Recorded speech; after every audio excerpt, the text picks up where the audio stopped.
Hello and welcome to episode 57 of the Epic Classroom Podcast. My name is Trevor Muir, and on this podcast we talk about teaching, stories, ideas, and research to help students grow and thrive in school, but also for their educators to thrive as well. So whether you're a teacher, administrator, or anyone else who supports education, I'm glad you're here.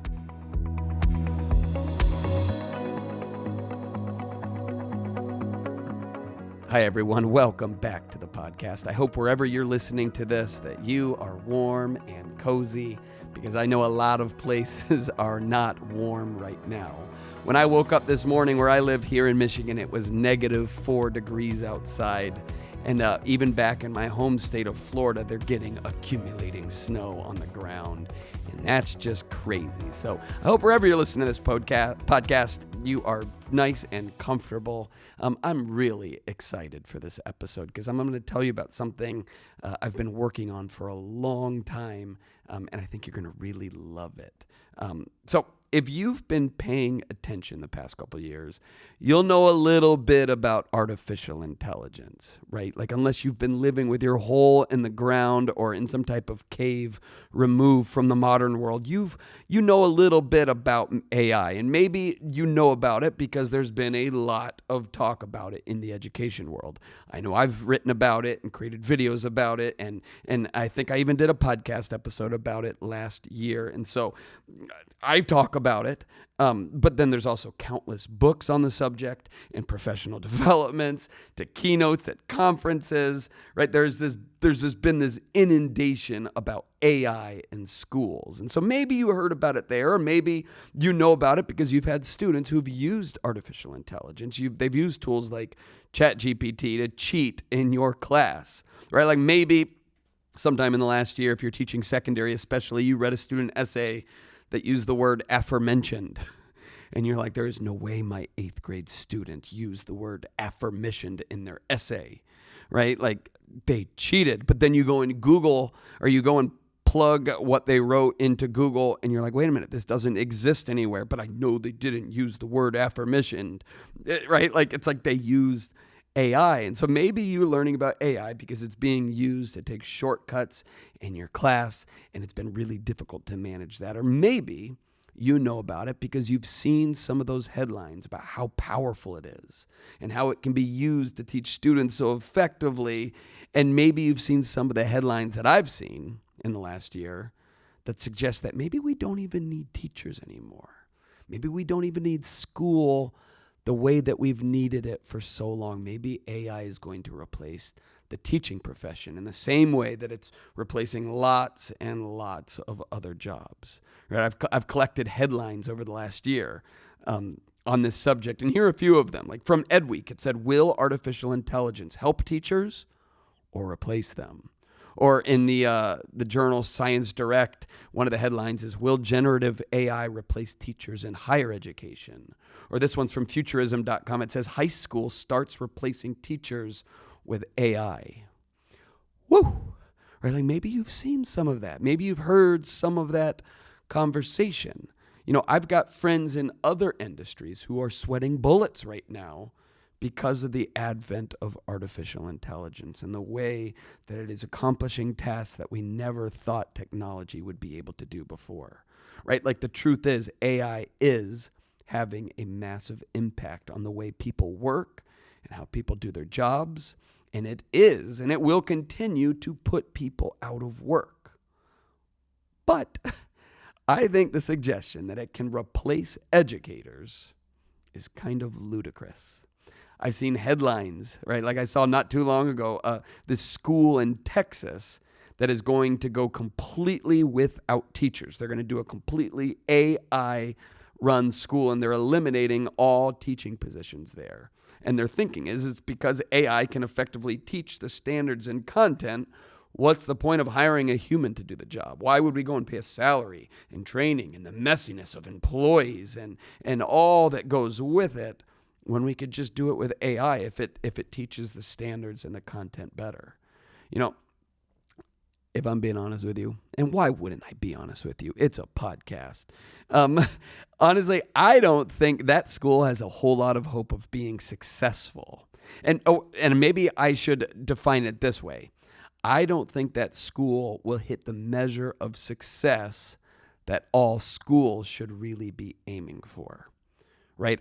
Maybe they're going to be successful in some areas by using AI, but I don't think they're going to hit the measure of success that all schools should be aiming towards just by using artificial intelligence. So I want to explain what I mean by that in this podcast episode. And I kind of want to do it in a different way. So I told you I wanted to tell you about something. For the last few months, I've been working on a new video that I call, it's titled, Do We Still Need Teachers? And if you've been following me for a while, you know that I make a lot of video content. On top of writing books and articles and creating this podcast and speaking and working with students and teachers, one of my favorite things to do is to create videos. And it's kind of how I got this whole thing that I do started was by creating videos. And a lot of those videos are off the cuff or shot with my cell phone in my office or when I'm on a walk or a hike or wherever an idea comes to me. I pull out my phone and I love to record video content about it. But every now and then, for years and years now, I like to go big with my videos when I'm exploring ideas that are really interesting to me, right? So I have this amazing friend who runs this video production company, and I've worked with him and his company for several years whenever I've got like a big video in mind, which maybe you've seen some of them, like all of the trailers, for my book, The Epic Classroom, and the trailer for the Collaborative Classroom. I created that video with them. I also did some really cool videos during COVID. One of them was called The Noise of School. I made another one called The Pain and Joy of Teaching. It's one of my favorite things to get to do is talking about an idea and fleshing it out visually and creating a beautiful video out of it. And so I love doing that. And it's a big, long process because I start by writing, the script for it. And then I meet with my friend Dom and we talk about how can it look visually and how are we going to shoot this and what resources do we need and how much money do I need to spend to put this together. It's a whole big part of my life is when I'm creating a video like this, but I love to do it. And I always just put them on my YouTube channel because the whole heart behind it is like, I've got this idea that I want other people to wrestle with and hopefully inspire educators, but also get them to think deeply about stuff in ways that only really good video content can do. And so I decided I want to make another one to kind of ask this big question. Do we still need teachers? Right? In the age of AI, are educators, is school still necessary, right? Do we still need this? And so we made a new one, and it's my biggest one that I've ever made to explore this idea of needing teachers in the age of AI, asking the big fundamental question. I think this is what I'm getting at in the video, and we're going to talk about it in a moment. What actually is the point of school, right? Like if technology can just do it on its own, can it really, right? If technology can actually just teach students better than kids, can it though? Or can it really achieve the objective of what school is all about, right? Like if we can really land on what is the point of school, then we can ask, all right, well, what's the most effective way of teaching students? How should we lead school? If we can lay down the main idea of the purpose of school, then we can think about, well, how do we actually achieve that purpose? And can AI actually do that? Or do we still need teachers? Do we really still need teachers? And so this is what I want to do in this podcast right now. I want to play snippets of the video, and then I'm going to pause and I want to talk about some of these ideas as we go. But I really, really, really want you to watch the whole thing. It's only like 3.5 minutes long. And so feel free to pause this podcast right now and go watch the whole video and then come back to the podcast and we can talk about it. And if you want to talk even deeper about it, it's going to be all over my social media. I'm sending it out to my email list along with this podcast. So maybe you already have it there. Feel free to dialogue with me. Feel free to hop into the comments on Instagram or Facebook or X or on YouTube, or you can respond to my email, or you want to get in touch and you want your whole team to talk about it, you can do that. But I'm putting that video out into the world and I really can't wait for you to see it. But for this podcast's sake, I want to play the whole video, but I'm going to play it in snippets. and then I just want to talk about it. I'm going to link the video in the show notes for this episode, so if you want to go find it, just go ahead and click on that link, or you can even just go to my website at trevormuir.com, and it's going to be front and center on there, because I'm really excited about this video. It turned out exactly how I envisioned it would back when I wrote it in September, and then when we shot it in October and November, and then when we edited it in December, and now it's real, and that's really exciting. And we can talk about what it's like to put in a lot of time and energy into something you're excited about, and then finally releasing it some other time. But let me just say, holy smokes, I'm excited to put this out there. So here we go. I'm going to play. Maybe you're just unpausing and you're coming back. I hope you watched it. I hope you liked it. If you haven't, I'm going to play a little snippet of it right now, and then I want to talk about it. I just want to expand on it there. So here we go. Here is the first little bit of the new video. Do we still need teachers? If we have artificial intelligence, do we really still need teachers? Do we still need school in its traditional form? Is AI better at teaching reading and writing and math? Can school take place from computers? Does all learning have to be plugged in now? If we have chatbots with limitless knowledge and information, the entire world at our fingertips, do we still need teachers? All right, so there's the $1 million question. Like, do we still need teachers, right? And here's the thing. It's provocative on purpose. I think anybody who knows me or knows any of the work I do, of course the answer is yes. But the hope is that this video makes it to people who don't know me and don't know what I talk about a lot. And so I want to pull people in there and kind of hook them, if we're going to use ELA terms. I want to use a hook there, an attention getter, to ask that big question. Because here's the truth, and we're going to talk about this more in a moment in the podcast here, but AI is powerful, and it does have access to the world's knowledge and information.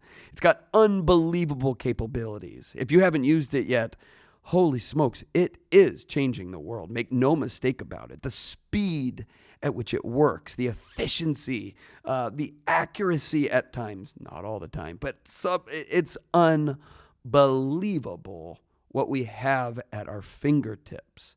And so, yeah, I think that's a valid question to ask. Do we still need school in its traditional form, right? Like, is it better at teaching certain things? Can school take place from a computer? These are questions people are asking, and I have very strong opinions about them. But I think it's always good to ask these questions. Do we actually still need teachers? Now, I'm going to play some more of the video because I start to answer that there. So here's a little bit more of the video. These are great questions, but I think before we ask any of those questions, we have to ask the primary one. What is the point of school? Is it to turn students into knowledge retention machines? Is it just about information? Or is the ideal of school bigger than that?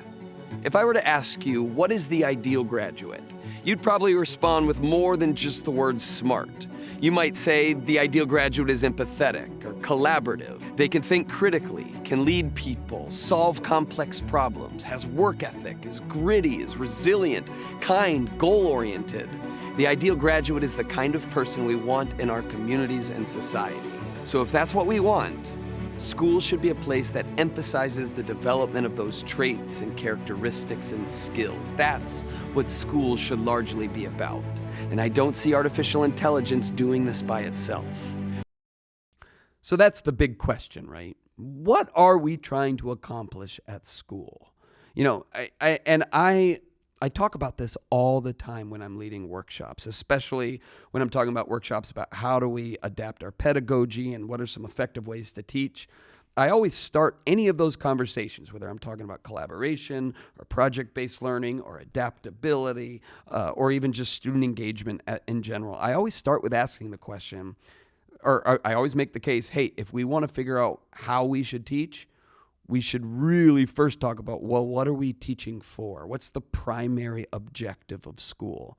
And the way I ask that question is, well, what is the ideal graduate? Just like I asked in the video, what is the ideal person like when they leave school? Because that's really asking the bigger question. When I say, what do we want kids to be like when they're done with their K-12 experience? what we're really asking there is, what do we want our neighbors to be like? What do we want our doctors to be like? Our police officers, our politicians, our friends, the people we live among, our pastors, the people at the bank, at the grocery store. What do we want them to be like? Because they all pass through this education system in some way, shape, or form. And so I think we'd all agree that your time in school is an incredibly formative experience. It's a transformative experience that has so much impact. You know, my kids, they've been home for 5 straight days now with Martin Luther King Day and now 2 snow days in a row. And I'm like, holy smokes, getting a lot of extra time with my kids this January. And it makes me realize so much of this time is usually spent in school. There's so much of their childhood at this place. So it's like, yeah, it has a major impact on them. And so I think when we think about what should pedagogy look like, what should time in school look like, what we're really should be asking is, well, what is the point of school, right? Is school designed just to produce good test takers? Is it, right? Like, is it just about getting into college? Is it about college readiness? Or is it bigger than that? Right? Like, and that's what I'm trying to ask in the video here, because if the first question we're asking is, do we still need teachers? Well, then the next question is, all right, well, for what? Because if AI can do it, then AI better be able to help students become the ideal graduates that we all need, right? If we want students to become critical thinkers and leaders and problem solvers and hard workers and resilient and be able to have empathy and all of the collaborative skills and all these things that we know people need to be, can AI do it by itself? You know, and so I think we'd all agree, no, it cannot do that, right? Like, school needs to be more than just getting kids ready for tests. And school is that, by the way, right? Like, and of course, there's room to improve. When I ask teachers, hey, I always start those workshops by saying, let's start by creating a list of traits of the ideal graduate. And then I give a little bit of time to do that. And then teachers share their lists, and they're always the same, right? Like, it always has these big words that we all know we want people to be like. And then I ask the question, okay, if we want students to be resilient, hardworking, problem solvers, fill in the blank, if we want this, is school designed to produce this? You know, are standardized tests designed to motivate this type of development? Are teacher evaluations, are they assessing the growth of students, the traits of the ideal graduate? Are college admissions looking at this? And usually the resounding answer is no. And then people are like, but we do some of it. I'm like, well, of course you do, right? Like, it's inherent. When you are in a classroom led by an adult who cares about children, there's going to be this development of these traits and skills. That's what happens. And so can AI do that by itself? And that's why I asked that question early on in the video, is what is the ideal graduate? So I'm going to play a little bit more of the video, and then I want to talk a little bit more. No, that requires hands-on learning experiences. It needs learning in community. It requires teachers and educators to model and inspire. It requires human connection. AI is powerful, but it's not human. I know a teacher named Mrs. Shansky who brings joy to reading instruction. So much patience and grace as she models and guides her students. Oh, but when they figure it out, when it finally clicks, she feels so much joy, and her students feel that joy and passion and confidence themselves. The joy radiates from Heather, and it flows into her students. And so it's no wonder her students become lifelong readers. They don't just learn how to read, they learn how to love it. And I don't see ChatGPT doing that. So if you have been following my work for a while, you know that I love to tell stories of good teachers. I've told you about Mrs. Shansky before. Heather in that video, Heather Shansky. She's one of the most dynamic, unbelievable people I have ever met in my life. And it just so happens that she teaches first graders. And she's one of the best teachers I've ever encountered in my life. She is so good with kids and so good at managing them and unbelievable at caring for them while teaching them complex things like reading and math and all that goes into first grade. She is unbelievable. I've told you about Mr. Peters, this guy who helped me get through my parents' divorce when I was in middle school and the impact he had on me. I've told you about these other teachers, and I know you know plenty of teachers who've had an impact on you or those around you, and I'm guessing many people out there listening to the Epic Classroom podcast are those teachers.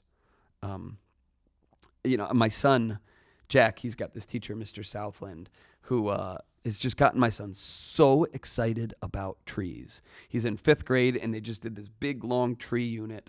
And I'm telling you, my son can name every single tree and their Latin word for it and their origin and their descriptions, and he can identify them from the back. Every single one in the state of Michigan. And he is just so in love with trees right now. And I'm sure there's nothing like it. It's watching this type of joy about what he's learning come out all the time. And so much of it is owed to this teacher who's inspired him and his co-teacher. Like, these teachers have helped him fall in love with this subject matter. And I'm telling you, I would not be surprised if my son continues down the track and becomes a biologist someday.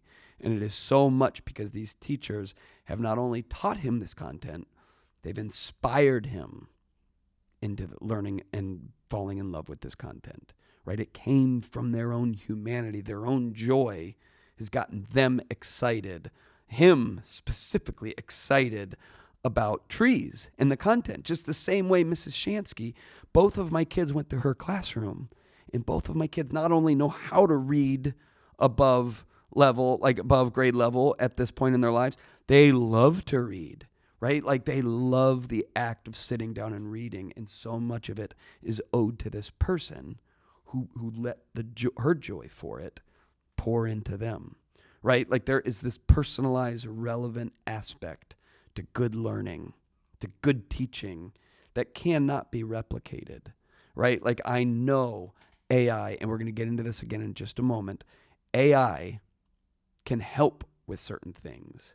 But I don't know how machine learning is ever going to be as strong and adept at inspiration the way teachers are, in personalization, and being able to connect with their students in a way that Mrs. Shansky does, and Mr. Peters did, and Mr. Southland, and Mrs. Ayers, and all these other teachers who I know are doing such good human work with students. And so I think that's something we have to just be reminded of, is that the human aspect of teaching is the most important part of teaching. Like I said in that video, the joy radiates from Heather and it flows into her students. And so it's no wonder her students become lifelong readers. They don't just learn how to read, they learn how to love it. And I don't see ChatGPT doing that. Next part of the video. Now, Heather can use AI to give students instant feedback on their work, spending less time grading and more time actually working with kids. You can use it to make personalized reading plans for students, or use speech recognition to teach phonetics, or lots of other things with it. I mean, AI is powerful and useful, and I do think we need to find ways to take advantage of it to deeper student learning. All right, so that is the second to last segment of the video that I'm sharing on here today. And I think it's a really important one, because here's the truth. Hopefully you're hearing it loud and clear. AI is not going to replace in-person educators. It's not going to replace people who are dedicated to giving their lives to education and students in their schools and their communities. It's not going to do that. I feel so firm and confident about that. It might replace people who are copywriters for marketing agencies. It might replace some computer programmers. It might do a lot of replacing. I don't think it's going to replace teachers. However, as I point out in the video, we cannot be naive to its usefulness, right? And I get it. It's scary, right? Like I saw research not too long ago that only 6% of educators believe that AI will do more benefit than harm to their students. 94% of educators are very worried about AI and the impact it'll have on students. When I go and talk about it in keynotes and workshops, there is usually a lot of resistance at first from teachers, because they know it's being used for cheating. They know it's being used to take shortcuts. They know that it's robbing students of creativity. And it's like, oh yeah, I hear you and I acknowledge that. But here's the thing. it does have the potential to be an unbelievably useful tool to students. And I've seen it firsthand in many classrooms. I've seen it, with me when I'm working with my son. I think I told you about this in a podcast not too long ago. But my son is learning math, and it's starting to get more and more complex as he's making his way through 5th grade. And he's had to ask my help on homework. And I'm sorry to tell you, buddy, I don't remember how to do long division the way I used to. It's been a long time since I've had to do long division, or since I've had to find common denominators and all that stuff.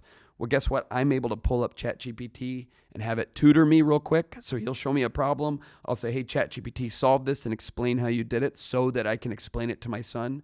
It does it unbelievable. It'll solve the problem, walk me through the process. It'll answer questions when I have it. Like, wait, why did you carry that number? And it'll tell you. And I'll say, give me an analogy to help understand that concept. And it'll write a whole analogy and help me explain this to my 5th grader. And it'll help me do that.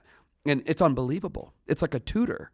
And I know teachers that are doing that with students. Like, hey, I'm going to still do some direct instruction because there's power and using best practices and direct instruction sometimes.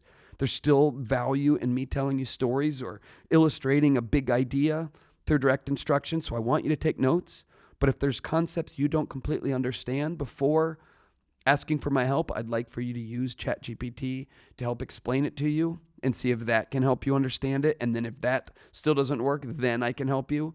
But teachers are doing that, and oh my gosh, it's streamlining. It's helping students more. It's putting it into language that they understand. It's buying teachers more time with assessment and grading and creating rubrics and coming up with lesson ideas and writing assistance. Like, it's doing so much to save time so that teachers can spend more time connecting with students, designing better lessons, working one-on-one, because it's just all of this stuff that is usually time-consuming is now all of a sudden becoming more condensed because they have this efficient tool that's doing it for them.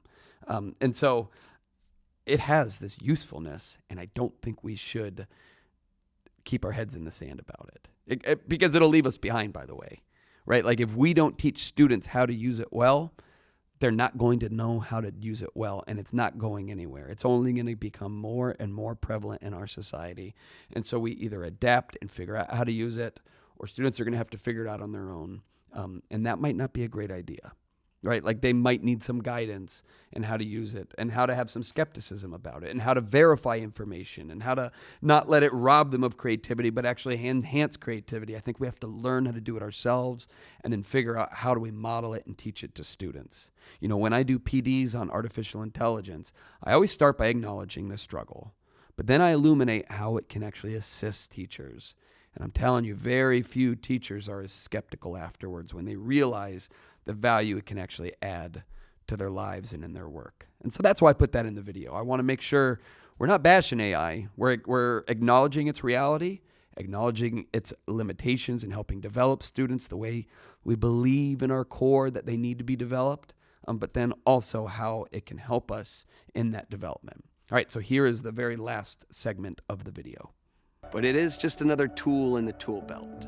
You can call me old school, but I think students will always need trained professionals who love what they teach and deeply care about who they teach. AI is an incredible tool, but humans will always need humans. And that is what I want to scream from the rooftops, that human connection will always have value in school. Right? We will always need wisdom. We will always have a need for discipline. We'll always have a need for creativity. Right? Humans will always need other human beings. We are social creatures. We live in packs. We are family-oriented. We are friend-oriented. We are community-oriented. Kids need each other, and they need adults who, like I said in the video, not only care about what they teach, but also deeply care about who they teach, right? Relationships, connection, it's at the heart of good teaching. And I don't see AI doing that by itself. And so I think we need to rest in that fact. I think we need to learn how to take advantage of AI, but then also lean into the stuff that will never be replaced by technology. So that's why we're always going to need teachers. So that's my big question. Do we still need teachers? And I hope you took away from that video that it is a resounding yes. So thanks so much for listening to the podcast today. I really do hope that you will go and watch the new video, like it, comment on it, share it. If you know anybody who thinks you think could use a little boost of inspiration or would be interested in this subject, feel free to share the YouTube link with them, or the Instagram link, or Facebook, or even just share the email if you get it. If you're not signed up for my email list, I would love for you to do that. It's easy to find out how to do that at trevormuir.com. So anyway, thank you so much for always supporting this work that I get the honor of doing and getting to connect with you. What a joy it is. So go check it out. Do we still need teachers? It should be pretty easy to find. Thanks so much for listening to this episode of the podcast. And the next episode, I've got a really exciting guest on, so you'll have to listen to that. This is Trevor Muir, and this is the Epic Classroom Podcast. Talk to you next time.